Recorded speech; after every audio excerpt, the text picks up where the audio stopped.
आंतरजातीय महिला दिवस जहाँकि आमर मार्च मास 8 तारिखरे प्रत्येक वर्ष पालन करा जाए। एही अवसर रे आसंतु एक सुंदर और सरल भाषण आलोचना करिबा। देखंतु प्रथम रु जो इंट्रोडक्शन टी रहबो आपण जो जगह रे भाषण देबे सेही अनुसार ताको परिवर्तन करिवे। यदि विद्यालय देउथिबे ताहले उपस्थित गुरुजी गुरुमा करिवे।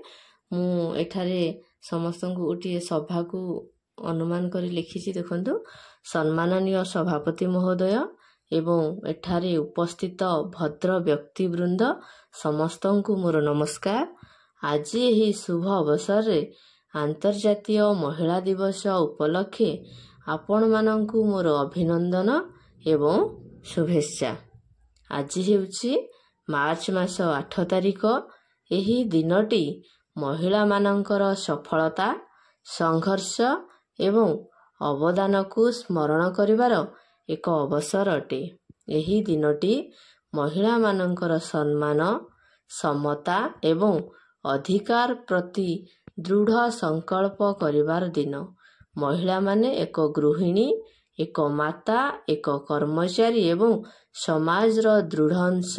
से माने केवल परिवार नुहे समग्र जगत को आग को नेबाकू उद्यम जारी रखिछंती।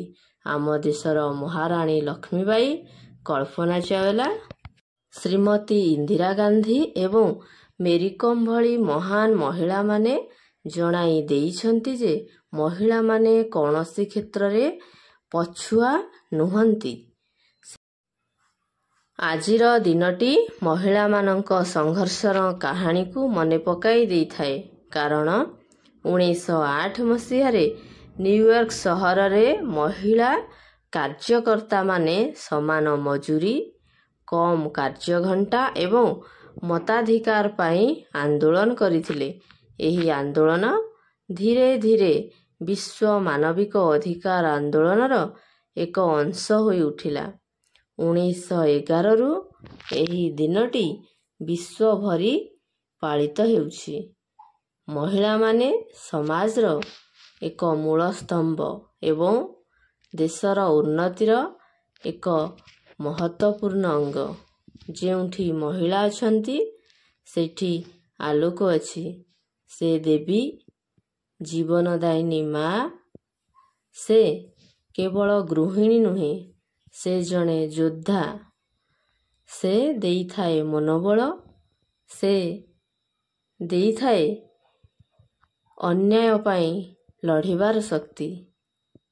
आसंतु आमे एक नुआ जगत गढ़िबा जेउठी महिला माने आदर और सम्मान पाइबे। जेउठी समान अधिकार एवं समान सुजोग रहइबो।